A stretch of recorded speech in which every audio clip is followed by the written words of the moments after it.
Welcome to the Juice Box with Juice Springsteen, covering the week that was in professional wrestling.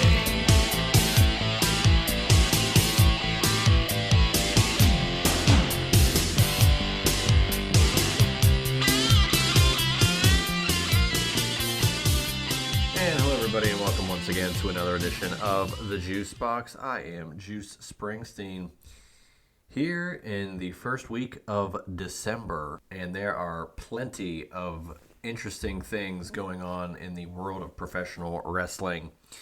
This past week we had Survivor Series San Diego, War Games, we had Full Gear a couple of weeks ago, we've got World's End in a couple of weeks, Saturday night's main event featuring John Cena's final match taking place next weekend, and a lot more, and we'll talk about a lot of that and a couple of other news and notes throughout this episode in particular. As always, follow me on Twitter at JuicySteen, at Juicy Wrestling Closet on Instagram. Subscribe to this show on YouTube at JuicySteen. Listen to it on Podbean, juicysteen.podbean.com. And if you listen to it on Apple Podcasts via iTunes or on Spotify, please leave a rating and review to help the show grow.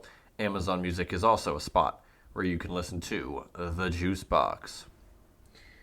So, quite a few interesting things happening. As I stated, we will kick things off with a little bit of AEW talk, some Dynamite recap, a little bit of what happened at Full Gear and where we're at now. We'll then go into some news and notes, and after we do that, we will touch on Survivor Series, the recap of that program, and where we are now, about 9 days, 8 or 9 days here, depending on when you listen to this, away from Saturday night's main event, John Cena's final match. It's going to be insane. It will either be Gunther or LA Knight. I'm not going to make my prediction on who will win because I think it all depends on who wins the match to get into the Cena match. But we'll talk about that later. But let's dive into some AEW to begin things. Even before that, just like to shout out Andrew Badala and Jordan Slick Flair Carter for a successful episode of No Dirt, Just Dialogue that we had earlier, as of this recording, Thursday afternoon, for the fine folks at Final Bell Media. It was a nice return to form for the three of us. Drew had been out for a little bit, and we took a little bit of a rest, a hiatus, a refresh, and came back with a good show. Felt we touched on a lot of good topics, a lot of good banter, and we're right back in the swing of things as we head into the final month of 2025. A lot of good stuff happening. Like I said, a pay-per-view at the end of this month for AEW. One of the biggest Saturday night main event episodes ever for WWE next weekend. So a lot to talk about, and we discussed it all there at Final Bell Media on YouTube to rewatch that program via video. Let's discuss some of what happened at AEW Full Gear and where things remain. So, Pac defeated Darby Allin. Darby Allin, of course, now is potentially out for an extended amount of time. We aren't really sure where or when the exact injury took place. That being said, even through all of the insanity that he had been put through, including a flaming table, just the fact that that wasn't enough to put him out of action, yet potentially a move in this match will take him out for longer than that, is a testament to how insane the in-ring style of AEW can be. But Pac involved, along with Darby Allin, in the Continental Classic, the C2, the tournament. AEW has now held, this is the third year, where the first year Eddie Kingston defeated Jon Moxley to win the tournament. Last year, Kazuchika Okada defeated Will Ospreay. And now we are set for potentially Okada versus Takeshita in a one-on-one match if they were to make the final. Not sure yet if that'll actually happen. I am under the impression that it will, especially considering the back and forth, the story progression between the two members of the Don Callis family. Don Callis not really taking sides, of course, he's just saying, I'm proud of both my competitors and what have you. But we'll see what happens. We'll see where things end up. We'll talk about the C2 here more in a moment. We are closer than ever to crowning the inaugural AEW Women's World Tag Team Champions. The Timeless Love Bombs will take on the Babes of Wrath for that World Tag Team Championship, which is really, it's coming up soon. Next week, we've got on the 10th of December, Winter is Coming, and then the 13th will take place in the UK, which will be really, really cool. The Winter is Coming, I believe. Is this the third or fourth? No, actually, wow. Boy, am I wrong. This is the 6th annual Winter is Coming set of shows. And next week, we'll get to it. Samoa Joe, Eddie Kingston, live December 10th. Joe Kingston for the AEW World title. And then the Babes of Wrath versus the Timeless Love Bombs for the AEW Women's World Tag Team Championships. And then Mark Briscoe taking on Daniel Garcia in the AEW TNT Championship match on the Collision airing 4:30 Eastern Saturday afternoon before the Saturday night's main event will take place for WWE. They want to kind of get that early as they can. So let's go back to Full Gear. We also had FTR reclaiming the World Tag Team Championships. 3-time AEW World Tag Champions. One of the greatest tag teams of all time in this modern era, for sure. And I think Cope and Cage are on their way. Not sure when that'll actually take place. But I'd say it's clear that those 4 men are on a collision course. Ricochet winning the inaugural AEW National Championship with a very unique championship look to it. However, it's harkening back to the NWA TV Championship of old. So, especially with the red trim. So I like the championship belt. Kevin Knight losing, just coming up short. However, he is also involved in the Continental Classic in the same group as Darby Allin, Okada, and Pac, as I referenced earlier. And I do believe Kevin Knight is going to outperform all expectations. Some people are calling him, the AEW version of Rob Van Dam, which I can't necessarily disagree with. But Kevin Knight definitely has a long career future ahead of him. So, looking forward to more of him. We'll talk about the Continental Classic and where the matches stand at the moment. But let's get back into Full Gear a little bit. Mark Briscoe wins the TNT Championship. Now Kyle Fletcher kind of gets to roam around and do what he needs to do, which, he's in the Continental Classic as well. Potentially that will take care of the majority of his time as we progress through the end of the year. Who knows if he'll get back in maybe the world title picture at some point, but who truly knows? Kyle O'Reilly defeated Jon Moxley. No holds barred, insane.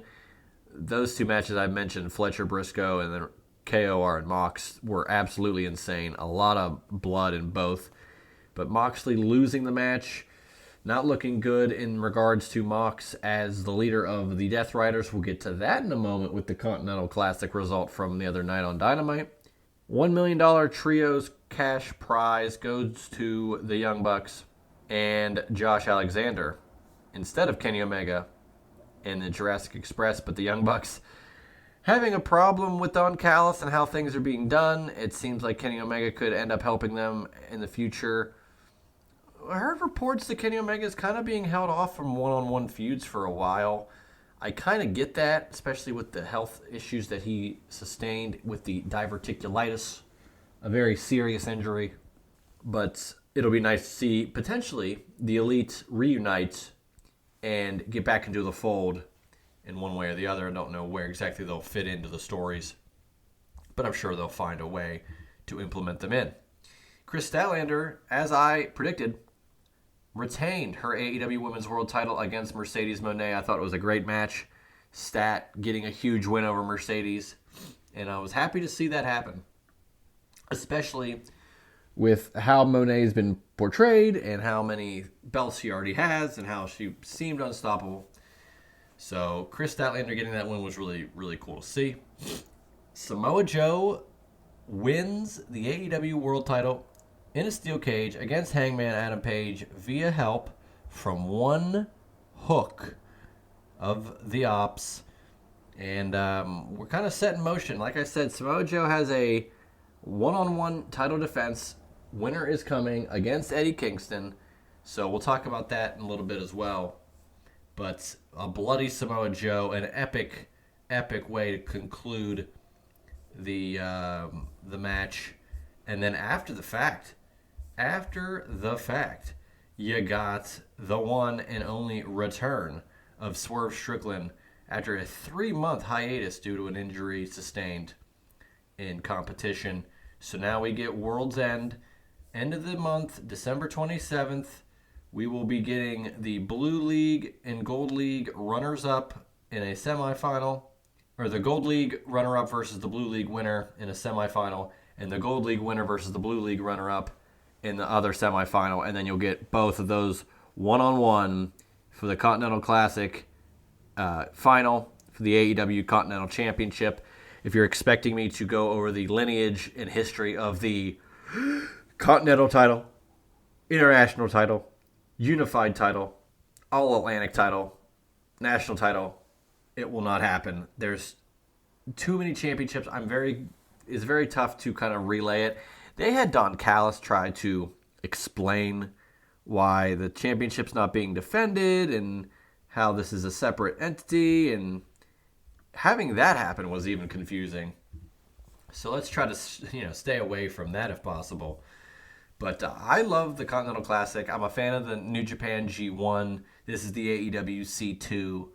And they're very, it really gives a perfect sense of what AEW wants to do. They are PWG, they're ECW, they're WCW. They work with New Japan, and they've got New Japan talent, or like legacy New Japan talent, your Okadas, your Omegas, your Ospreys, that now work directly for AEW. And you want to have your own tournament, you want to do your own thing. I think the C2 is a great vehicle for that. And I also like that it takes place in December.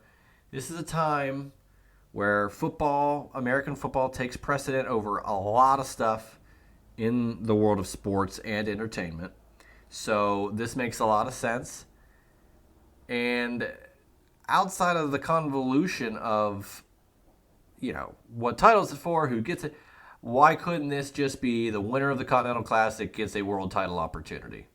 I think that'd be a great way to get that as a thing.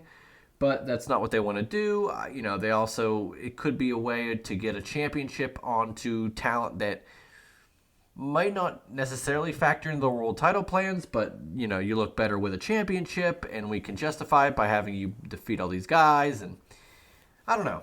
So it's a unique way to do things. I enjoy it. I do like that it doesn't take over the programming at the moment, like on Dynamite and Collision. They do sprinkle in some other stuff. We got the women's tag title tournament, you got the world title progression, the Young Bucks, Don Callis, Kenny Omega of it all. So there's quite a few intricate things woven in within the Continental Classic fabric. So I like it. I like the Continental Classic. Let's talk about where we're at right now in the rankings and statistics. In the Blue League, Claudio Castagnoli has 6 points with a victory over Jon Moxley this past week on Dynamite, which I think could signal the end or the beginning of the end of Jon Moxley as the leader of the Death Riders. Konosuke Takeshita gets 3 points as well. Bottoming out, Orange Cassidy, Mascara Dorada, and Roderick Strong all with 0 points. In the Gold League, Darby Allin and Speedball Mike Bailey both have 0 points. Pac, Okada, and Kevin Knight all have 3 points, and Kyle Fletcher has 6 points. We still have some matches of very, very intriguing fare coming up in this tournament, including Jon Moxley and Orange Cassidy, Konosuke Takeshita versus Jon Moxley. I mean, my God, there's Takeshita and Claudio. I mean, there's just a lot. There's a lot of good stuff on the other side if Darby Allin can continue. Darby Allin versus Okada. Kyle Fletcher already went against Okada and defeated him. Got the pin. You know, there's a lot still out there to be done with the C2, and I'm looking forward to seeing where it ends up. I do think Okada Takeshita is the end game here. I don't see why anything else would be on the horizon. Now, I could see a potential of Okada and Takeshita, getting so close, and one of the other ones costs the other one if they're unhappy, or Takeshita goes all the way and wins the thing, and it pisses Okada off because Takeshita is the new shiny toy, even though he is the babyface of the two. So there's a lot of avenues they can go down, and I'm looking forward to that. Just to again advance the stories, advance where things go. So really, really cool seeing the C2. Looking forward to seeing what's happening and where it all ends up. Let's talk about some random news and notes before we get to the WWE of it all. TNA getting an exclusive deal. TNA entering a deal with AMC. So, as I so aptly put it, TNAMC, which is Thursday Night Impact, starting on January 15th, live from Dallas, Texas. It'll be live every week from 9 to 11 p.m. And I'm looking forward to live TNA. I think live is great.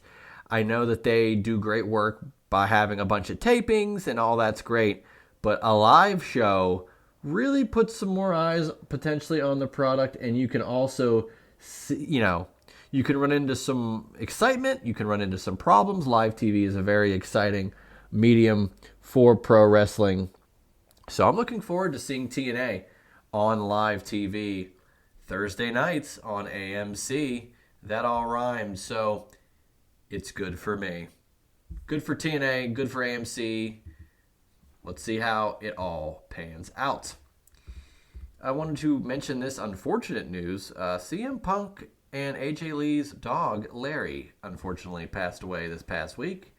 If you watch Survivor Series, CM Punk had an incredible like bomber jacket, and he wore it to the ring, and it had on over his heart a patch that said Larry's dad, which is a really, really cool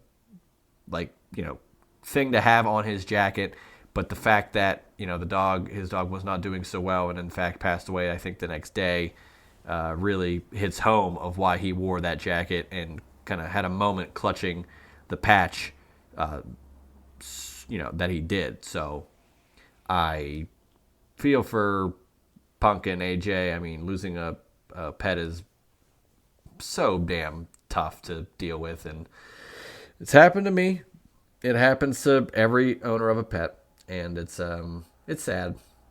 Larry traveled with Punk throughout AEW and here in WWE now, and is beloved, and even has some action figure representation throughout some independent companies. I know Zombie Sailor Toys has a Larry action figure, which is really, really cool. But RIP to Larry. So hopefully all is good in the Punk household going forward. But I wanted to put that in there. I also wanted to put in there, just as a random little note here, I've been seeing a lot of the promotional stuff for JCW Lunacy, which, if you're not familiar, it's Juggalo Championship Wrestling. The Insane Clown Posse, the rap group, the pro wrestlers, and I will say pro wrestlers because they were in WWF, they were on WCW TV. One of them got powerbombed on the top of the Mike Awesome, that 70s bus, so much so that he fell off and took quite the bump. They created JCW, I think in 2000 or 2001. It might have been 99, I'm not sure, but they have been doing this company for a very long time. And not only that, they now have a residency on the YouTube page of of the Insane Clown Posse. I want to make sure I get that correct. So first of all, December 19th, 1999. So it's been over 26 years, or it will be 26 years later this month. But it is now on the Psychopathic Records YouTube channel. Shaggy 2 Dope, Violent J, these two guys, the Insane Clown Posse, they have been doing this for a very long time. And, you know, they, of course, it's a very hardcore wrestling based promotion. They had Stranglemania, and then they had the JCW stuff early on. Of course, being a part of WWF for a little bit in WCW briefly. So in addition to all that, they've been running since 2010 JCW, and they have now, as of I can discuss this now. Vince Russo, of all people, who, of course, famous pro wrestling writer and booker, was announced as an investor, at least on screen, in JCW. So on TV, it was a surprise. It was a really cool vehicle for him to make this kind of return to pro wrestling. I know Matt Cardona's been on that show. I know a lot of great independent talent have been on JCW. And I know JBL, Bradshaw, has appeared on JCW. I believe the current JCW heavyweight champion is Matt Cardona, as a matter of fact. He won it at the Halloween show, Hallowicked. But I just kind of wanted to talk about them briefly. I know maybe not a lot of people are interested or aware even of JCW, but as just a wrestling fan, knowing that there's independent wrestling out there, and these guys are now really featuring, they've had Colby Carino, Willie Mack, Kerry Morton, Facade, Madman Pondo, Matt Tremont, so a lot of, your deathmatch guys as well. Too Tough Tony, Matt Cardona, as I said. A lot of those guys being involved in this, and now you get Vince Russo in there. I just think it's fascinating, and I'm looking forward to seeing what will, happen going forth with Juggalo Championship Wrestling as they hit episode 60 of their show Lunacy. And I know Brian Zane also works for them, and he, I believe he was Wrestling with Regret on YouTube. It was my most watched YouTube channel this year in the little wrapped segment that they do. So a lot of cool stuff tying all that together. If you're a fan of pro wrestling and you want to get a little bit of you want a little bit of lunacy in your life, check out Juggalo Championship Wrestling, JCW Lunacy, on the Psychopathic Records YouTube channel. So I wanted to bring that up. I also wanted to bring this up. I put it out on Twitter, and it got a little bit of interesting reaction, but I just wanted to put that out there. I think Ahmed Johnson should be in the WWE Hall of Fame. I'm just going to put that out there. It was a random thought I had the other day. And, hey, friend of the show, Brian Thomas, who, of course, is a part of the Main Event Maniacs crew along with Jay, asked me why I think that Ahmed Johnson should be in the WWE Hall of Fame, and I put in he was the first ever African-American Intercontinental Champion. He was number 5 in the 96 PWI 500. He was a USWA World Champion, which was the Memphis territory. And he was really, really over with the audience, which I know maybe a lot of people won't look at that as important, but the Bushwhackers are in the WWE Hall of Fame, and I don't think they won any championships. You know, they were very over, they were very popular. And I think stuff like that matters in this realm. I also said that Ahmed won the rights to Harlem Heat and the letter T by defeating Booker at Super Brawl 2000, which is a somewhat serious accolade, at least for me, a WCW loyalist.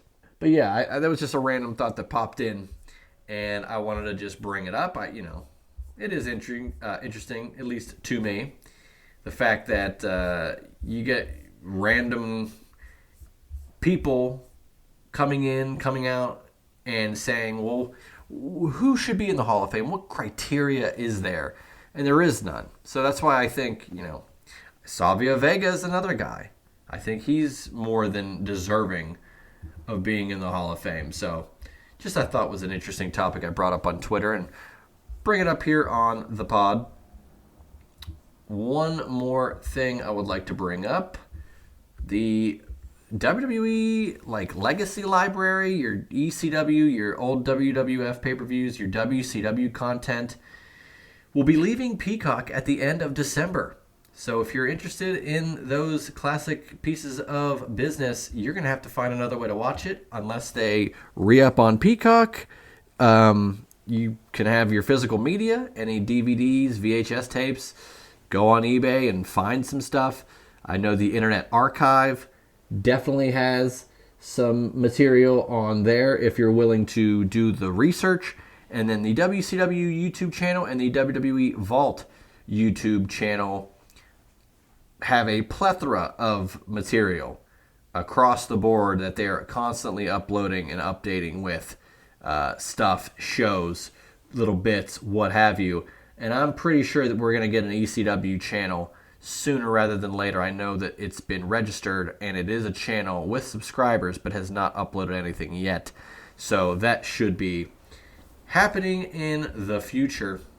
So you know me, I'm always going to be one to celebrate physical media and promote it and save it. So that's my big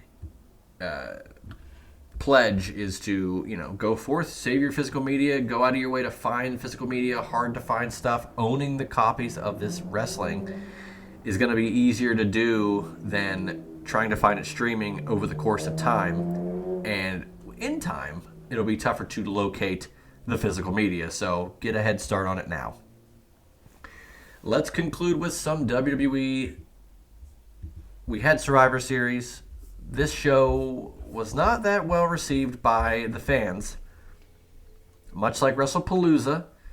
So, and I know Freddie Prinze Jr. put out, hey, ESPN's pissed off, WWE's not doing so great. I'm not going to sit here and say that's correct or factual. But I will say that WrestlePalooza and Survivor Series, I'm not sure necessarily about Crown Jewel. I know the AJ Styles match was well received with John Cena.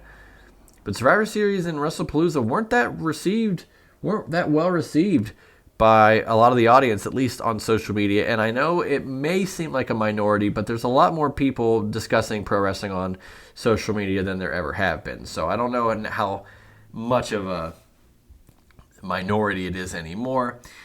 The women's War Games match was okay. You had your Io Sky spot. AJ Lee submitted Becky Lynch. Pretty predictable. The men's War Games match, Braun Breaker gets the pin on CM Punk, which, sets up January 5th, the first episode of Raw on Netflix in 2026, the 1 year, anniversary of Raw on Netflix debuting. Braun Breaker takes on CM Punk for the World Heavyweight Championship. And in that War Games match, we had a masked man interfering. And, we don't know who it was. Hit Punk with a super kick, a curb stomp. Don't know if it was Seth Rollins or Austin Theory or Chris Jericho or The Butcher or Cyclope. But seriously, it could be anybody. They can reveal it to be whoever they want. That is the question of who will they choose to be the mystery man. And any of the talent I said outside of Cyclope and The Butcher, I think are in play. I just don't know where they're necessarily going to go. I have a feeling it's going to be Austin Theory, but I would not be shocked if Seth Rollins pulls another rabbit out of his hat and heals up quicker than anticipated and becomes involved in this story once again to, maybe steal the world title. Maybe Braun Breaker takes off him. CM Punk is involved in this, so Rollins can't be too far off, I would wager. And then, of course, we had John Cena. Well, Nikki Bella did not defeat, unfortunately, Stephanie Becker, as I predicted. It did not happen, though. But John Cena, Dominic Mysterio, look, I got worked. And I know, it's in my bio on Twitter. Everything's a work. I should have known better. They do a potential Hurricane Rana into a botched-looking powerbomb on the floor on Dominic Mysterio. Dom makes it look like he's hurt. His shoulder's hurt. The referee tells John, I got to call it off. Cena even mouths you got to be kidding me. You can't be serious. But it was all a ruse. Roxanne and Raquel hit Cena with their finishers. And then still nothing. Liv Morgan comes out, turns on Dom, seemingly, ends up kicking John Cena a low blow. You get the Cena heel face from Liv Morgan, which is a great callback. And then Dom gets the win, new Intercontinental Champion. I know it was a quick run of Cena and Dom, but how it started, how it concluded, I thought was masterful. So good on Cena to get that next guy over. I think it was well worth everything that they, figured in. First-time Intercontinental Champion for Cena, Grand Slam Champion, all to give it back to Dom in an epic way. So that match was great. I really enjoyed that. But outside of that, Survivor Series just wasn't that great. And I'm going to say this. I said it on Twitter. I said it today on No Dirt, Just Dialogue, and I'll say it one more time. And this is no tribalism. This is just from an outside perspective and as someone who loved and grew up on NWA, WCW, pro wrestling. The AEW Blood and Guts match is a better representation of the NWA, WCW War Games than the WWE's version of War Games, which bears the name. And I don't think that's a hot take. I think how War Games used to be in the late 80s, early 90s, the blood, the drama, I think the tension built, the stories that are told, it's so much better suited for an AEW because they can do the blood, they can do all that stuff. They have the roof on the cage still. It's not just we want to have people jump off the roof or off the top of the cage. We got to have Io Sky do her trash can spot. It seemed, they did a Jey Uso yeet spot in the middle of the match. And I know it was funny for Brock to interrupt it, but it's just that's what WWE is going to do with the War Games match. And they have the match, When it's blood and guts, they do a better job of the War Games than WWE, in my opinion. So that's just where I stand on it. I firmly believe that, and I don't think it's necessarily a hot take. So looking forward to more blood and guts. Maybe it's fatigue. Maybe War Games gets a little fatigue for WWE. Maybe they'll try something else for Survivor Series going forward. But who knows? Who am I? I'm just a mark with a microphone. Let's close things out. Oh, by the way, we'll talk about Saturday night's main event here in just a moment. But at the end of Survivor Series, you saw Cody Rhodes and you saw Roman Reigns face to face, seemingly unable to trust one another ever again. Are we headed towards Roman Cody 3? And damn it, if we get Roman Cody 3 before we ever got Cena versus Rock 3, it's unfortunate, but it looks like it's gonna happen. So, just want to put that out there. It is what it is. But, whatever. Cody Roman 1 was amazing, especially the fact that it was a tease and Cody didn't get the win. Roman takes it, holds the title for a whole nother year. WrestleMania 40, you get an amazing culmination, the kickoff of the Paul Levesque era. Cody Rhodes wins. Cena, Rock, Undertaker, all showing up. It was just so epic. So, to me, it is what it is. But if they're going to pull the trigger on that third match, do it quicker than, better sooner rather than later in this instance, because Roman will eventually turn into more of a part-timer. Maybe Cody as well. They're not getting any younger, and who knows? So I would wager this is when they should try to pull that off. But I saw that and I meant, man, we're not going to get Rock Cena 3. We're going to get Cody Roman 3. Damn. But we will get John Cena versus either Gunther or LA Knight on the Saturday night's main event, December 13th, next weekend.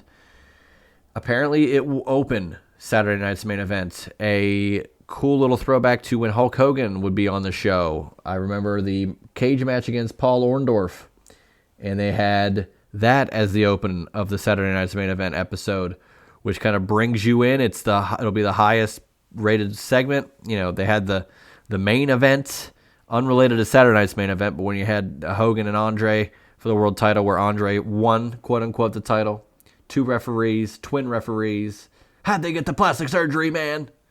And the title got handed over to DiBiase, sets up WrestleMania 4, yada yada yada. But Cena versus LA Knight or Gunther, and this is all I'll say. If it's Gunther, I think Gunther defeats John Cena. Gunther has put Goldberg in retirement. He could put John Cena in retirement. He could, let's look ahead, he could put Randy Orton in retirement. He could put Chris Jericho in retirement. Hell, he could put AJ Styles in retirement. And I think that could be a very unique vehicle for the Gunther character to be this unstoppable, world beater of legends, putting them out of their misery and showing that the future is now with Gunther. If LA Knight wins against Gunther, I believe LA Knight should defeat John Cena and truthfully get what he needed this whole time. He's never gotten the world title. He's had world title opportunities. But if he were to put John Cena's career away, I think LA Knight could get the respect. I think he could elevate into the world title scene. I think he could get a respect that I don't think a lot of people would ever realize possible for LA Knight. I was at Payback 2023. LA Knight with John Cena as the host, raising LA Knight's hand at the top of the ramp. They teamed the next month at Fastlane. So I really think it could be LA Knight. And I think either guy, whoever win the match, will end up beating John Cena. I think Cena wants it that way. And I don't see a problem with it. I really don't. So, a lot of intrigue there. Cannot wait to see what happens. Saturday night's main event coming up here in a couple of days, just 9 days away. Looking forward to it. Looking forward to Saturday night's main event next weekend. Looking forward to World's End AEW December 27th. Looking forward to a lot more. We've also got, of course, Winter is Coming. We've got the Christmas-themed episodes happening at the end of the month. January 5th, first Raw on Netflix of 2026. We've got the Royal Rumble, another Saturday night's main event in January. So many things on the table in the next couple of months. Really looking forward to seeing what is going to happen in regards to the pro wrestling world over the next couple of weeks into the new year. So, as always, follow me on Twitter at Juicy Steen, at Juicy Wrestling Closet on Instagram, at Juicy Steen on YouTube. Subscribe to this show on Apple Podcasts. If you listen to it there, get the rating and review via iTunes or on Spotify if you listen to the show there. Amazon Music, juicysteen.podbean.com, anywhere where you listen to podcasts, you can find the Juice Box. No dirt, just dialogue. Next Thursday, myself, Slick Flair, Jordan Carter, and the one and only Andrew Baydala. We will have Saturday night's main event predictions here on the Juice Box next week. Hopefully we get Josh Eisenberg back for that. We have been missing each other for the last couple of months. Hopefully we can reunite and get some good predictions on what will be John Cena's final wrestling match. Pretty surreal. 20 years in the making. Can't wait. I mean, John Cena, kind of brought me back into wrestling. I was out of wrestling in 2001 when WCW folded. Lo and behold, I latch on to John Cena as a 12-year-old. I bought the CD. I bought WrestleMania 21, the first pay-per-view we had bought in years, and I was all in back in wrestling. And I never looked back. 20 years later, and John Cena's final match is happening right before our very eyes. So, really appreciate you guys listening. Check out the Juice Box. Check out the Wrestle Collective. Check out Andrew Baydala on certain things for No Dirt, Just Dialogue. I'm putting over everybody here. I'm going to be on the Shining Wizards podcast next Monday for the Juice Box segment. We'll talk a little Starrcade. We'll talk a little John Cena's final match, and probably a whole slew of other things. But enough of me rambling. Done that for 42 minutes. Pretty long episode this week. Hopefully you didn't shut it off 5 minutes in. For yours truly, I'm Juice Springsteen, and I hope you guys enjoy this week and all weeks, including next week, for another edition of the Juice Box. That was the Juice Box with Juice Springsteen. Make sure to subscribe to the Juice Box wherever you listen to podcasts.